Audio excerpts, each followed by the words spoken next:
ओवैसी साहब, आप अपने बच्चों को मदरसे में पढ़ाएंगे? क्यों नहीं पढ़ाएंगे? कहाँ पढ़ाते हैं सर? क्यों नहीं पढ़ाएंगे? कौन पढ़ाता है? देखिए सुनिए, जितने नेतागण है, मेरा सवाल का ये सिर्फ ए हिस्सा नहीं, था। सुनिए पार्ट बी, नहीं, सुनिए पार्ट बी, अपने बच्चों को नहीं पढ़ाना है लेकिन मदरसा चलते रहे। अच्छा मैडम, कितने मदरसे हैं सर जहां पर साइंस नहीं पढ़ाया जा रहा है? मेरी बात सुनिए, मेरी बात सुनिए। मदरसे क्यों बनाए जाते हैं? इंजीनियर डॉक्टर बनाने के लिए नहीं। मदरसे इसलिए बनाए जाते हैं कि वो मौलाना बने, मुफ्ती बने, कुरान और सुन्नत के एक्सपर्ट बने। उसका प्राइमरी मकसद क्या होता है? अगर कोई हमारे हिंदू भाई चलाते हैं कोई पाठशाला जिसमें उनको स्कॉलर बनाना है, तो क्या बने? डॉक्टर बनेंगे वो। तो वहां पढ़ने वाले लोग डॉक्टर इंजीनियर क्यों ना बने? देखिए बन रहे हैं आप। बन रहे? अरे यही तो कॉन्ट्रडिक्शन है सर। एक मिनट, कुछ जगहों पर साइंस है, कहीं पर नहीं है। अच्छा, तो उन बच्चों का क्या कसूर है? सुनिए, मॉडर्नाइजेशन क्यों ना हो? मॉडर्नाइजेशन तो जिंदगी की जरूरत है, मगर अगर आप बोलेंगे कि प्राइमरी मकसद के तहत जो मदरसे बनाए गए हैं उसको छोड़ दो, आप क्यों छोड़ेंगे? क्यों छोड़ेंगे हम? भाई जहां पर बच्चा कोई जा रहा है तो हाफिज कुरान बनेगा, मुफ्ती बनेगा, आलिम फाजिल बनेगा, उसको क्यों छोड़ेंगे? अच्छा, आप मॉडर्नाइजेशन की बात कर रहे हैं ना, यूपी सरकार से आप क्यों नहीं पूछते बुलाकर कि 5 साल में 4.5 साल की सैलरी उन लोगों को आपने नहीं दी जो वहां पर साइंस, मैथ्स, इंग्लिश पढ़ाते हैं? मैं आपसे एक हाथ जोड़ के अपील करूंगा, आपका एक कैमरामैन दीजिए मुझे, मैं गाजियाबाद जाता हूं उनके साथ, उन मदरसों में जाता हूं जो यूपी मदरसा बोर्ड में है, और वहां पर जो पंडित लोग इंग्लिश, मैथ, साइंस पढ़ा, उनसे पूछ लीजिए, पीछे हट जाता हूं कि आपको सैलरी कब मिली थी, आप पूछ लीजिए।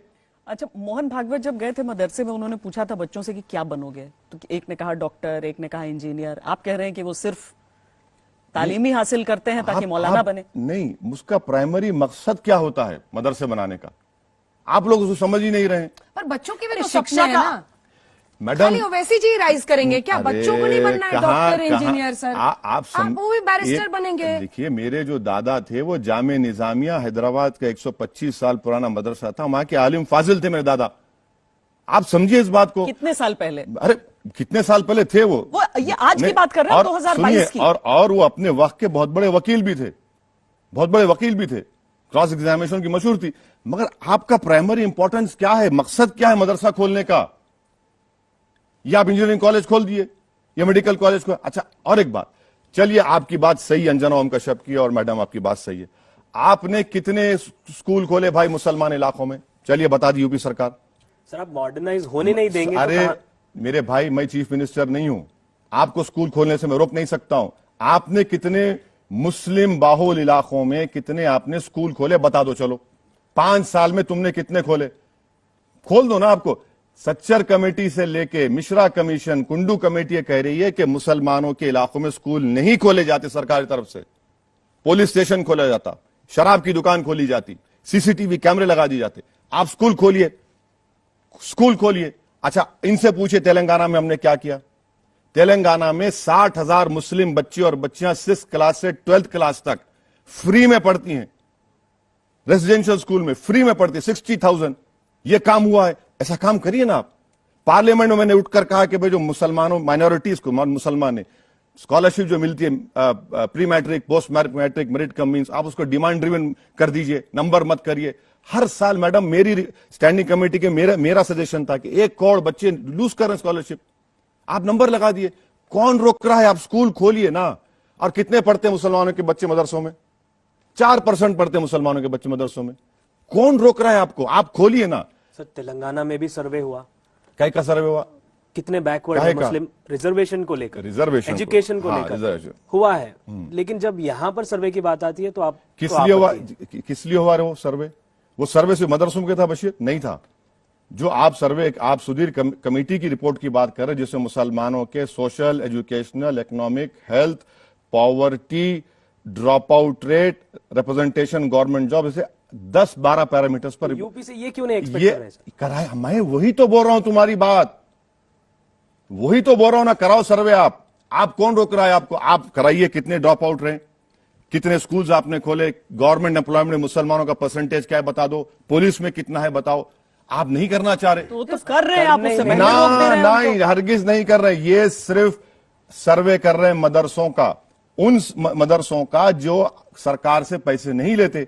आप पूरे मुसलमानों की स्टडी करवा दी उत्तर प्रदेश के। ओवैसी साहब, कहीं आपको ये डर तो नहीं लग रहा है कि भारतीय जनता पार्टी मुसलमानों के बीच अपनी इनरोड्स बनाने की कोशिश कर रही है? कहीं जो गरीब मुसलमान हैं, जो पिछड़े हुए हैं बिल्कुल, वो उनका वोट बैंक बन जाएंगे? अरे कहां एक मुस्लिम एमपी नहीं है लोकसभा राज्यसभा में। वोटर तो है उनके। अरे देखिए, एक वोटर की बात करें, 2014 और 19 में एक ही समुदाय था जिसका वोट परसेंटेज बीजेपी को नहीं बढ़ा। 6% मुसलमानों ने 14 में वोट दिया, 19 में दिया CSDS के। देख लीजिए आप, हर समुदाय का वोट पड़ा है। आपके पास मुख्तार अब्बास नकवी जिंदगी गुजर गई बीजेपी में, कहां है बेचारे? गुमनामी में आ गए। शाहनवाज, जिसको हम मामू बोलते, मामू नजर नहीं आते कहीं पर। आप जफर बनाया था ना, अरे कहां है? अभी खत्म हो गए वो बेचारे। जफर को देख लीजिए, जो बेचारे IIM के पढ़े हैं, 1 साल के थे, टाइम हो गए वो भी। कहां है? अरे मैं तो कह रहा हूं कि काम करो ना आप। हम तो बोल रहे हैं काम करो आप काम ही नहीं करना चाह रहे हैं। चलिए, ओवरऑल जितने सवाल ये हुए हैं उसमें एलिगेशन ये है कि आपके चश्मे का पावर बदल जाता है सब। TRS करे सर्वे तो ठीक है, योगी ने कर दिया, नहीं, एक मिनट, मोदी ने बोल दिया। नहीं, TRS ने क्या तो सर्वे? मुस्लिमों के नहीं, TRS ने क्या सर्वे किया? सुधीर कमेटी की रिपोर्ट में ये 12 पैरामीटर्स थे। आप उस तरह का सर्वे कराना चाह रहे यूपी में, मैं वेलकम करूंगा, कराइए। आप मुसलमानों मदरसों में क्या चेक कर रहे हैं सर्वे में? एक सेकंड, मदरसों में क्या चेक कर रहे हैं वो सर्वे में, आपको पता है क्या? बिल्कुल 7 सवाल पूछ रहे हैं। पैसे कहां से आ रहे हैं, कितने टीचर काम कर रहे हैं, टॉयलेट टीचर कितने काम कर रहे हैं, अच्छी बात है ना, टॉयलेट का बात कर। सुनिए, आपको हम ये कह रहे हैं कि भैया आप RSS के स्कूल्स का भी सर्वे कराइए, मिशनरी स्कूल्स का भी करवाइए, यूपी सरकार के स्कूल्स का करवाइए, उन बच्चियों के स्कूल्स का करवाइए जहां पर टॉयलेट कितने, देख लीजिए। हाँ, तो यहाँ भी टॉयलेट देख रहे हैं, वहाँ भी कर रहे हैं, रेगुलर सर्विस होता है। देखिए मैडम, देखिए, एक ही सर्वे हो रहा है कि समुदाय का, एक ही सर्वे हो रहा है। हम बोले सबका करवाइए सर्वे, मैं रेडी हूं। अच्छा, अभी आपने बच्चियों की बात की थी, तो जरा आते हैं हिजाब पर। अरे वाह, 22 वर्षीय लड़की ईरान में, जो हिजाब पुलिस ने उसकी जान ले ली। अच्छा। ईरान में औरतें उतरी हैं सड़कों पर, तो सबके सब बीजेपी की एजेंट है। आज अगर इस देश में थोपा जा रहा है हिजाब लड़कियों पर, जहां चॉइस है वहां पर कोई दिक्कत नहीं है, संविधान उन्हें इजाजत देता है रिलीजियस, लेकिन जहां पर थोपा जाता है, जहां पर आप बैठे हैं सर, यहीं पर शो कर रही थी, और एक मौलाना ने 2 लड़कियों को कहा कि ये हिजाब नहीं पहनती हैं, तो मैं ये नहीं कहता इनका चरित्र खराब है, लेकिन जो इनकी नीयत है, जो इनका व्यवहार है, वो आदर्श नहीं है। ये जो थोपा जाता है बच्चियों पर, ये दमन का हथियार है उन बच्चियों के लिए। देखिए मैडम, ये गलती आपकी है। आपने ऐसे पागल मौलाना को बुलाया, उनको मौलाना मुल्ला बोलना चाहिए, आपने उनको बुला लिया गलती से। ईरान की जब बात है, मैं आपके प्रोग्राम के जरिए देश के प्रधानमंत्री से अपील कर रहा हूं, भारत सरकार का ओपिनियन क्या है ईरान में आज जो हो रहा है, बोल दीजिए। जयशंकर साहब बोल दीजिए, आपका ओपिनियन बताइए पहले। नहीं, अरे मुझे तो आपका ओपिनियन नहीं मैं आ रहा हूं मेरे प्रधानमंत्री को बताना चाहिए ना, गवर्नमेंट ऑफ इंडिया की उस पर क्या ओपिनियन है। नंबर 2, भारत की तुलना ईरान से करना, यह भारत की तौहीन है। वो एक थियोक्रेटिक कंट्री है, वहां पर कोई इलेक्शन नहीं लड़ सकता जब तक कि उनके सुप्रीम काउंसिल उसकी इजाजत नहीं देते। वहां पर एक डेमोक्रेसी नाम की चीज है, यहां पर संविधान है। गोलपोस्ट बदल दिया ना? नहीं, बिल्कुल नहीं। बहुत चालाकी से कोई चालाक काट रही है वहां महिलाएं अपनी। अरे बहुत अच्छा, लड़कियों के लिए बोलिए ना। सुनिए, देखिए, ओवैसी साहब उनके साथ खड़े हैं, मैं उनकी आजादी के लिए, मैं बिना हिजाब के जी सके। कर्नाटका की लड़कियों के साथ खड़ा हूं जो कह रही हैं कि हमारा राइट टू चॉइस है, हमारा राइट टू कल्चर है, हमारा फ्रीडम ऑफ एक्सप्रेशन है। ईरान पर चुप्पी मैं क्यों करूंगा ईरान की बात? तो वहां की लड़कियों की बात क्यों अरे नहीं होगी? मुझे क्या करना ईरान से? विश्व में कहीं हो, अगर लड़कियां कह रही हैं हिजाब दमन का हथियार है, वो तो फिर आप हिजाब जला रही हैं। अगर यहाँ पर कर्नाटका की बच्चियां स्कूल में पहन के जाए तो यहाँ क्यों नहीं खड़े रहेंगे? आप तो भारत के नागरिक है ना।